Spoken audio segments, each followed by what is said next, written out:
So for you, Jeff, what does it mean to be a G? Man, what does it mean to be a G? We're gonna massage this thing out. We're gonna let people know why we're talking about this, but just define what it is to be a G. For me, when I was growing up, man, to be a G was you ran everything. You ran the streets, you ran your house. But as I grew up and I understood what a true G was somebody who always looked out for the people that were after him. And they always paid homage to the people that were before them. And so when I think about a G, man, I think of somebody who handles his business, not just like money-wise, but spiritually, emotionally, and to the people that are around him. That's a true G. A true G handles his business all the way across the board. No, I'm with that. I think it kind of goes back on a little bit what we're talking about. It's a code of ethics. Absolutely. Really, that's what I think it is. It's a code of ethics of how people are out here living, learning, and leading. And the reason why this conversation is so important, how many years have you been working with youth? Oh, man. Roughly about 7.5 years now. Yeah, so I'm in the game for that plus a couple more. But you know what? These conversations are not happening. We're seeing a lot of OGs now move aside because they don't want to take a step off the mantle yet, right? Not knowing like there's still a lot of space to lead a lot of things, and these young G's coming up right now, they need the mentorship, they need the space to grow, and so this code of ethics and how they're handling business, like you said, I think is something that it needs to be discussed and needs to be brought to the forefront. There's two reasons why that I think that that G's are not being developed, so to speak, and it's personal development and character development. And I want you to go on this one. As far as when we talk about character development, and you had a good thing that you said that I want you to share with them about why some of these younger G's coming up are not able to develop their character the way that maybe me and you did in our generation. Well, one of the biggest things for this younger generation is they're a lot more self-absorbed when it comes to being in their phones and not being able to communicate well. They have a hard time communicating, not because they don't know how to speak, but because they have a hard time with even looking at somebody in the eye. Like, that's so awkward to them, to where they'll literally shut down. Yeah. They'll literally look at you and feel awkward and don't know how to even put and articulate a sentence together. I remember looking at a young boy try to even talk to a girl, and while he was talking to her the entire time, he was in his phone. Like, it was just hey, weird. What's up, girl? Like, what's up, girl? How you doing? So, like, you looking kind of good. How do you even know what she looks like if you're in your phone the entire time? Nah, it's because he's liking her pictures on Instagram throughout the trip. He been lurking. He been lurking. Don't get caught slipping on that old one because you were scrolling for a little bit. Anything after 2 months, you're doing a little bit too much. That's the new rule now. That's 2 months? Yeah, 2 months. You're doing 2 months, you scroll too far. You scroll too far. Now you're stalking. All right. Yeah, but I think, no, it goes into that too, because like on a personal development side, I hear a lot of people talk and they say, well, do you, but you can't do you unless you know you. Absolutely. You have to have a level of self-awareness. You got to spend time with yourself, learning about yourself and how you move and how you operate with others, and communication is a big part of that too. But even from an athletic approach too, because we both played sports growing up, where do you think the character's not being developed with some of the influences that we're seeing on that level? One of the biggest things that I think too, and it was something that I heard a celebrity say, and it's funny because I remember Charles Barkley saying this, is them not owning that no matter what you say, no matter where you are being looked at and people look up to you. No, like, I don't care, oh, I'm an NBA basketball player. I'm not your mentor. I'm not somebody to look up to. Unfortunately, yes, you are. If I want to be the best NBA basketball player and you are the best right now, I'm going to emulate you. Yeah. I'm going to emulate you all the way through and through. And unfortunately, this generation doesn't know how to own. They can't own anything. So when you approach them about a flaw or anything like that, it's, well, that's not me, or no, you don't know me. They're super defensive. Yeah, very defensive. Right. Nobody can be corrected, and the only way true character can be sharpened and done well is unless you're okay with being corrected. That's where we need some of these OGs to step back into the game and say, like, listen, I'm gonna take you underneath my wing, bro, and I'm gonna let you know, like, listen, this is not gonna always be fun and games. This ain't always be frolicking through flowers. Like, the only way a diamond can be shiny is unless it gets cut. You got to be okay with being cut.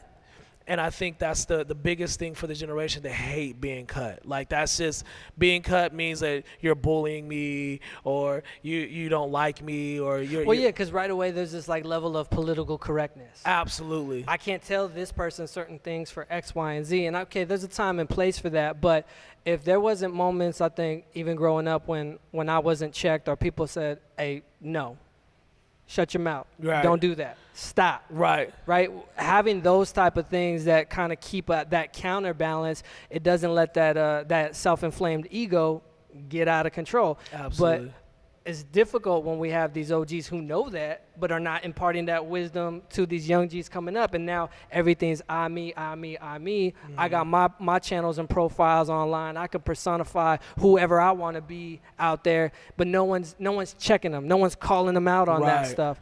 I'll be quick to leave a comment. Right. Best believe it. I'll be quick to leave. I like it, but I'll leave a comment like, why are you doing this? Why are you posting this? Who said that was okay? Like, you're better than this. I've got into a lot, even with some of my students, and I make it public. Oh, you know absolutely. what I mean? I make it public with them, and I'll tell them like, you're better than this. Why do you have this trash up here? Right. You shouldn't be doing, because no one else is doing it. Well, for sure, their parents aren't, Right. unless they block their parents. Oh, and they do. Yeah, They do, and they may have, like, what I've come across a lot of them too, and it kind of goes back to what you said earlier of them not knowing who they are. They'll have two different personas. So they'll have the one that's public to family and their parents. This is the account you can follow. Yeah, and this is the account. This is my turn up account. Right. This is the twerking account, and this is the family account. Right. And I remember I found one of my students, and I was like, and it said, people you may know, and I was like, I already follow you. People you may know be snitching on people. Right. That's real. Like, it's a dry snitch. It's a dry snitch. But it's also something that you were saying, and it's something that made me remember I'll never forget, when I was a kid, I always remember my mom saying this one thing, and I used to hate it, and now I'm like, oh my God, I'm grown, I can say this to her now. It's like, can't you see grown folks are talking? Yeah. What do you learn from that now? Look, as an adult looking back at that, why is that statement so important to you? Now it's the reason why you can't be in this conversation, because you're not mature enough for this conversation. Unfortunately, now a lot of kids are in grown folks' conversation, and they know too much too soon, and they're not mature enough to handle a lot of the things that they're doing. So now when they talk about certain things and act a certain thing, they don't know how to handle it. So that's why a lot of things are tainted now. A lot of things are a lot more turned up, and it's like, why are y'all doing this? You're not ready for that. You're 15. You should not be doing what a 25 or 35-year-old is doing. But unfortunately, like how you said, the standard of the parent of saying, like, grown folks are talking right now, you need to leave the room. That was just a standard when I was growing up. No, and I think even on top of that, just to piggyback off of that, it's a respect level. Absolutely. It's a respect level. Like, we're over here discussing this. You're trying to talk about something that maybe even taking us off subject, or maybe it's, like you said, content that they shouldn't be involved in. Nonetheless, let us finish our conversation. Absolutely. What you're saying sometimes is not as urgent as you think, but because they're not being disciplined in those areas to wait. Right. To sit down. Right. Be humble. But for real, like, just to be able to know, like, there's a level of degree here, right? Absolutely. That's one thing that I personally appreciate. Okay, and I even, a little sidetrack right here. We're recording this live right now in the Social Cut in Pomona, and this is at a barber shop. And one of the great things about this shop that I love is this community involvement. But there's being a barber is, I would only compare this to maybe being a tailor. Mm-hmm. Those are some of the two fields where you can actually have an authentic apprenticeship. Absolutely. Where you're actually giving someone knowledge of a trade you have. You can do that out in photography and things like that, some more creative elements, but it's not commonly practiced. Absolutely. And so I think when the OGs come and they invite the young ones in and say, hey, look, here's the wisdom that I can impart to you to keep this legacy going. We need to, somewhere along the line, that link got broken. We need to reconnect that. I agree. And we're not here to just critique and bash. We want to have an open dialogue about it. So getting into the next section is what does it take to be a G in these times? So I'm going to just open that up for you to just kind of give like just off the top of your head answer. What do you think in general it takes for a G to exist right now? What is it that they need that's going to help them? One of the things that I would definitely say a G needs now is you need it just simply goes back to some like we already talked about is you need to know yourself before you can impart to anybody else. Number one, number two, I would say that you would definitely need to be filled up first before because a good majority of the time I've come into contact with some leaders that are just burnt out, and then they're like, but we still got to give to this next generation. But I'm like, bro, like, have you taken a vacation? Have you rested? Balance. Like you can't give what you don't have. Yeah. And so I think with a lot of, you just have to be okay. Be okay with saying like, okay, I'm going to take a week off. I'm going to take a week off to recharge myself, to get back in order, to get my mind right, and not be burnt out and be gassed out. So, But I think a part of that too is a false level of humility. for sure. Like I want to keep going, but that's you're doing more damage in the long run yeah. versus if I take some time to replenish myself.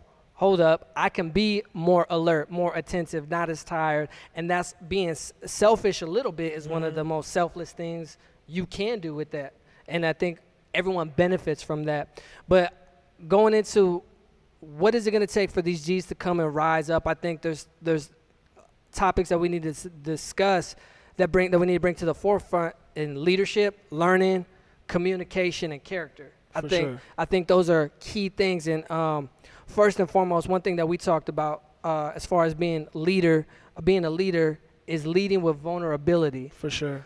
I want you to touch a little bit on that because I think even with that false sense of humility, leading with vulnerability is not a popular thing to do. Yeah. What a lot of people, and especially with this generation, what I've noticed is this generation does not care about what you say. They care about what you do. And if you are not who you are off stage, who you are on stage, they don't care because they'll weed right through that. And so, especially with this younger generation, they just want somebody to be 100% honest with them. Even though it may be seeming like they go around with the politically correctness, they want that just authentic person that's like, listen, I got struggles just like you got struggles. Yeah. I go through it just like you go through it. I'm not perfect.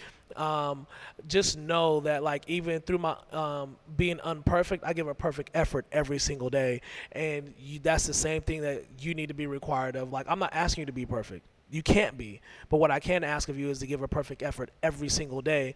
And so if you can do that, I believe that there's a lot more G's that could have a lot more effect on the younger G's if they could just stop trying to save face. Yeah, and I with the thing with saving face that I think becomes the biggest hindrance is you're not teaching the wisdom that comes from taking your losses. Right. You know what I mean? Like there's certain things that you do that I've failed in time and time again. I'm a serial entrepreneur. Part of that's by choice. Part of that's by circumstance. Right.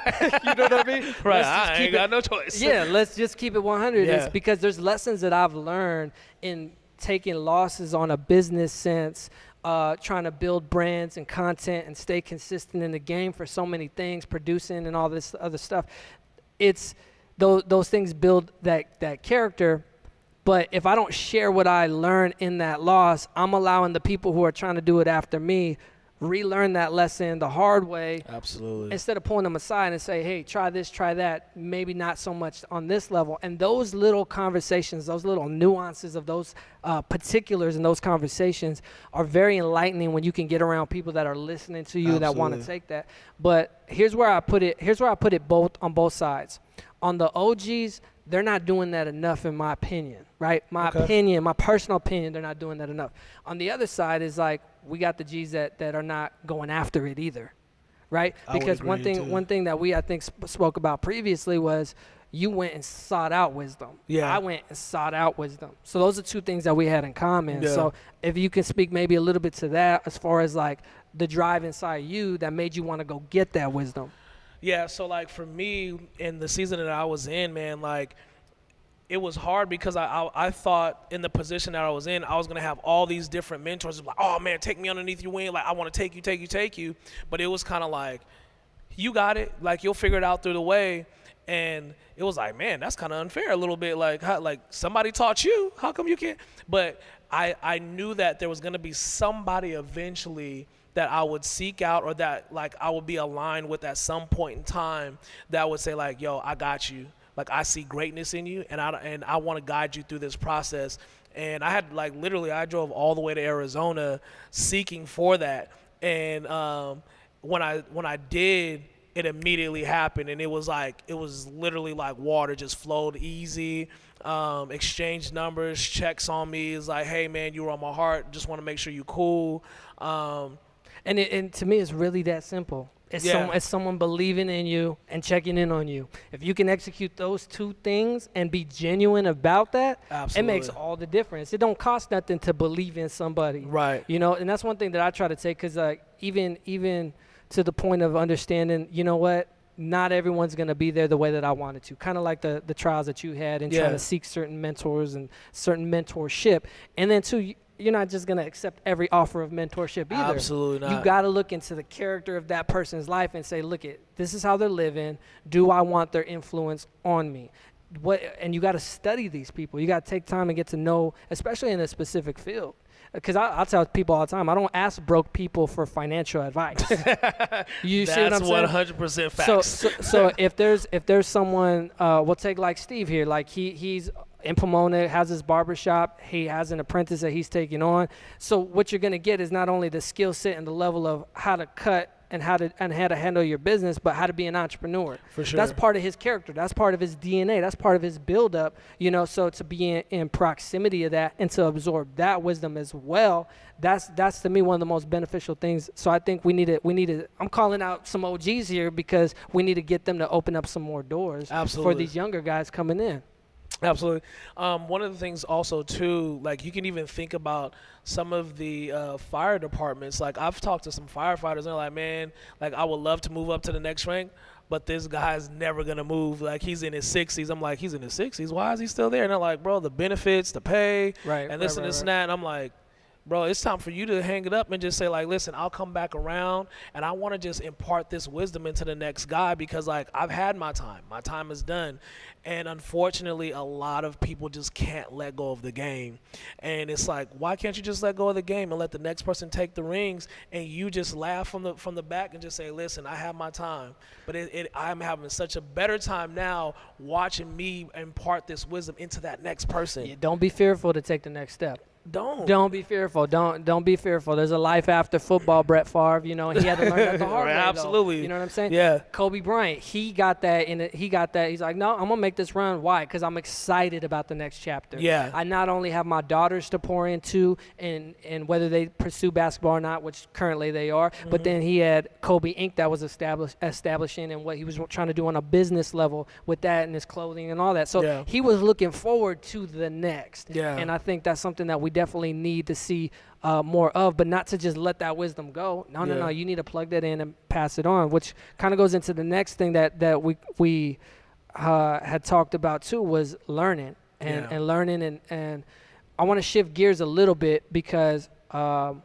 I think it's a very relevant time to talk about this. Right as we're recording this, it's October of 2017. So if you look at any of the headlines, if you're watching this at any point in the future, you look at what's going on in Southern California right now and just in our nation in general, actually in the world in general, there's a lot of things that are going on. Yeah. And we're lacking a lot of unity and cross-cultural unity. Yeah. And so for me, that's one thing that's been very important in my life. I want you to speak on that first, though. Just being out here with your family, your ministry, your business, and everything that you're doing, where those two things take precedence. Okay, so it's interesting. So whenever I go to speak somewhere, it's funny because people automatically think that I'm married to a black woman.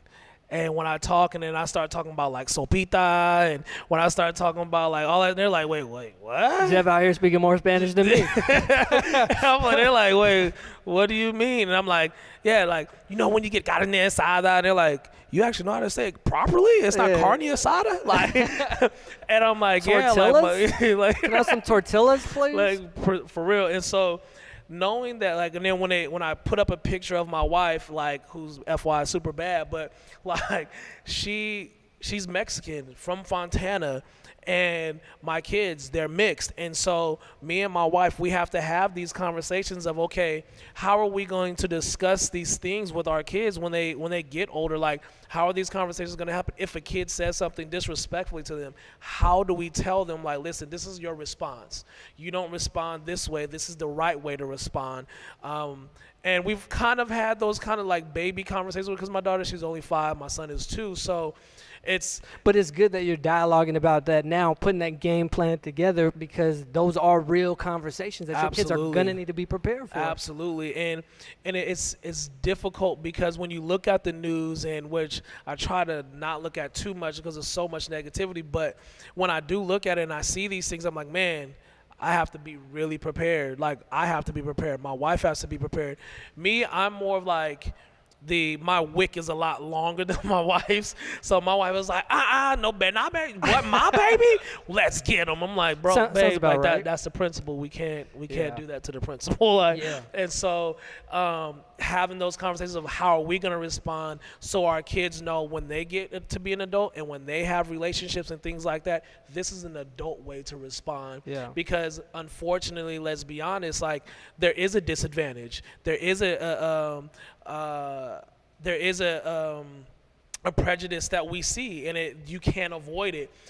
But even though you can't avoid it, it doesn't mean that you still can't be great. And see, the prejudice that I think I kind of want to touch on is, okay, not only are you getting prejudice for being a minority, for being a black male, and her being a Hispanic woman, but then the prejudice that you see sometimes from your own people. Absolutely. Quote, unquote. Absolutely. From the black community looking at you, why aren't you married to a black woman? From the Hispanic and Mexican community looking at your wife, why aren't you married to a Mexican man? Yeah. Like, those things, I think we need to get to a point where we can put that aside and have those learning conversations, instead of, why are you doing this? Is, no, what can I be learning from your culture? Absolutely. Why is it important that your culture has this to offer our community in general, and we need to extract that wisdom and that principles? And my nieces and nephews, black and brown kids, you know what I mean? So there's a conversations that I have with them that touch on those same exact issues. Absolutely. Same exact issues. And then even growing up, I think it started in high school. Like, I would go to these these retreats that were teaching about unity and tolerance. Yeah. Right. Very early on, and then just being like in the art community since. I mean, when I was young, I was growing up acting, drawing, dancing, whatever, like just a bunch of arts that you're around a collection of people, a spectrum of different people. So for me, I was brought up in a way to where that was the norm. Yeah. Right. So I was very blessed and benefited from that tremendously. But then it's like, when I get around people who have their level of prejudice that come into the conversation and context, it doesn't really matter what the argument is. In principle, if there's a disagreement because it's being divisive because of a racial conflict or something like that, like, I know what side I'm taking. Yeah. Right? I'm taking the side of the unity, and I'm not trying to take away from anyone's specific unique culture. Like, yeah, have black excellence. Yes, have brown excellence. Yes, do everything to represent yourself and your community as well. But you cannot be afraid to mix it up. You cannot be afraid. I mean, this whole production, if that camera turned around right now, you would see that spectrum. Like, this production couldn't happen right now if we didn't have different people from all across the world in this room right now. So to me, that has to be at the forefront of how, because, I mean, especially like you say, you don't try to watch the news too often. Yeah. You get enough to know what's going down. Absolutely. Especially with your speaking engagements. You could be flying to where they're holding certain rallies. Right. In 2017. We're not going to go there today, sir. Yeah, we're not touching on that too, but to have that awareness and to prepare these G's coming up, to prepare your youth coming up, to prepare my nieces and nephews and my god kids. We have to have those conversations. Yeah, and I can also say too, like, for me, what really helped me with being able to respond now as a grown man is, I played soccer. Yes, the chocolate brother does play soccer. Don't trip. I can't testify to that. I'm sorry. That's my brother, but I've never seen it, but I believe it. You better recognize boy has skills. So, like, when I played in the rec leagues, it was predominantly all Hispanic. But then when I went to the club leagues, it was all predominantly like Caucasian. So it was like a huge jump for me because I was like, okay, this is a different culture. Like the way they talked, the way they ran, the way everything was just different. But it helped me to understand like we're all in this for the soccer. Like this is what we all have, the same passion, the same drive. Like we all want to win. But there were some times where those racial slurs would come up. I'll never forget. I think I was like 16 years old. I was in a club soccer game. We were playing against a team in Big Bear. And I'll never forget, like, it was like one of their like forwards or whatever. He came and he sat next, he was right next to me. We were just sitting, the ball's not even close to me. And he's like, yo, like he was like, you think you can really beat us, nigger? And I was like, and I looked on it. and I said, there's two responses that I can have right now. I said, I can wild out and beat the brakes off of them. But I'm going to do a whole lot more damage to my team because I was one of the captains of the team. So it was like, I do a lot more damage for my team than him. So I said, what is my second response going to be? And I said, watch what I do next. That's all I told him. I said, just watch what I do next. We smashed Big Bear. You Jackie Robinson them. Like, yeah, it was literally, I said, watch what I do next. That's all I told him. I walked away, and I'm saying turned up. Like, it was already like, oh, I'm trying to win. In principle, exactly what you're saying. Like, you sat there, even for a quick moment, you thought about it, like, what's going to be the best outcome for myself? You didn't stoop to that level, but those are the type of conversations and wisdom that these young bucks need coming up. Right. You know what I mean? Having that conversation and that story, extracting that principle, especially if they're out there and they're going to be facing that. Like, I got two ways to respond. Now, don't get me wrong. When certain lines are crossed, yes, I'm a full advocate for self-defense. Absolutely. But if there's something there that's bigger, if there's a bigger picture, you had a bigger common goal, you had a teaching moment, and you were able to recognize that, man, these younger ones need to see how to do that. Yeah, and now granted, don't get me wrong, there was some bad moments that still happened, Right. like during the process of me growing up, because the only way I knew how to respond like that was because I had a failing moment 2 years prior, and it was in an indoor league, and some stuff had happened, and some conversations were being said, and I let my head, blow up, and I missed the mark. And so because I learned from that moment, it was like, okay, I have another response. So let's not get the game twisted. I still had falling moments of man, it gets a lot. It gets heavy on you when you're hearing the same thing being thrown on you over and over and over again. It gets weighty. And so when you get to a point of where it's like, okay, how do I let this weight go? And I said, I have to let this weight drive me more than I let this consume me. And that was one of the biggest moments of my life where I said, okay, this is never going to consume my life ever again. But so let's bring it back. You say you learned that previous because you maybe didn't always respond that way. No. Right? So, Yeah. But then you took that L and you're like, okay, I see what's happening from this. Yeah, this didn't benefit me too much, right? Yeah. Let me try something new. Yeah. No, but I think that goes into one thing you did touch on earlier that I kind of want to bring it back to too is just the basic principle of having those conversations and the communication that needs to evolve from that. There's going to be moments where you're going to have to figure out how to move past the disagreement. Absolutely.